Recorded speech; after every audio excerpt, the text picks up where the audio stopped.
What is going on, guys? It's Triple G here, back with another Borderlands 3 video, and today we're going to be going through why it has never been a better time to jump back into Borderlands 3, and why, if you are without the season pass currently, now is a great time to buy it. Guys, if you enjoyed this video, please consider subscribing to the channel or joining us over on Twitch. We stream 5 times a week, and otherwise, let's get straight into that video. So if we briefly go over the state of the game, I think it would be fair to say that Borderlands 3 has never really been in a better state than it is today. If you look at when the game was at its peak, it was around about Mayhem 4, all the Vault Hunters felt powerful and there was a nice diversity between the playstyles. Fast forward a couple of months, we are now in Mayhem 2.0 with Mayhem 10, and that level of diversity is still there. And in addition to that, we have a ton of new content now that we can play, and it really does feel like a really nice and balanced game. If you buy the season pass, you'll have access to 4 DLCs, of which one is due just over a week away, 3 of which are absolutely brilliant. I can attest to that, and they all seem to be gaining momentum with the storytelling getting better and better. In addition to that, there are other endgame activities like the Proving Grounds, as well as the Slaughter Shafts, and not including the 2 takedowns, the Malawan and the Guardian takedown, which were free content distributions from Gearbox themselves. So if you played the base game before and decided to drop out before you played the DLCs, or if you haven't quite pushed that button to buy the DLCs, let's go over exactly what you would get and why I think it is worthwhile. So as we see on the website here, this is this season pass screen. So let's go exactly through all of this and work out what we would get. So season pass includes 4 campaign DLC packs, including new stories, missions, and challenges, and some skins, trinkets, and mods. So as I mentioned before, 3 of those DLCs are already out.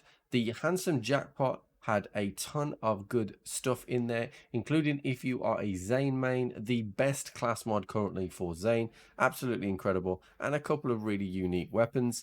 DLC 2 built on that. They had even more weapons and unique, some really nice Jacob stuff in there. The class mods were a little bit hit and miss. However, the story was really strong, and the visuals in that DLC were absolutely fantastic. The third DLC, and in my opinion the best DLC so far, Bounty of Blood. Now this DLC was absolutely jam-packed with a serious kind of story. I really enjoyed the way that the story kind of was a little bit more serious than kind of previous storylines, and it was kind of a narration that I could get behind. And then in addition to that, there was over 20 new legendaries, including some of the best guns in Borderlands 3 right now. The absolute metas are within those as we speak. And the story itself was absolutely fantastic. So you get all that content already, including the side missions, the challenges, everything like that. And then in addition to that as well, we have DLC 4, which is about to come out in just over a week's time, which is Krieg themed. We are going to be diving into Krieg's mind and working out what exactly sends those psychos and bandits crazy out in the Borderlands universe. So if you're sitting on the fence at the moment and not quite sure whether to buy the season pass, but you have played Borderlands 2, I would definitely recommend it. The early visuals that we have seen look really promising, and it looks like there is a ton of returning characters in the DLC as well. So there's going to be quite a bit of fan service there. And of course, being a Borderlands DLC, there's always going to be that replayability of farming. The last thing that I would mention, of course, is the price. Now the price is around about 24 UK pounds, so probably about $30. Now that is hours upon hours of fun, not to mention that the level cap itself is not going to be moving for the foreseeable future. So if you're worried about just farming and then having to refarm in a few months time, that's not going to be the case for the foreseeable future. The level cap has moved to 65, and they made a point of saying it won't move for a good time. So the gear and the weapons and stuff that you get in this DLC and surrounded by level 65, you will have for a long time for a lot more enjoyment.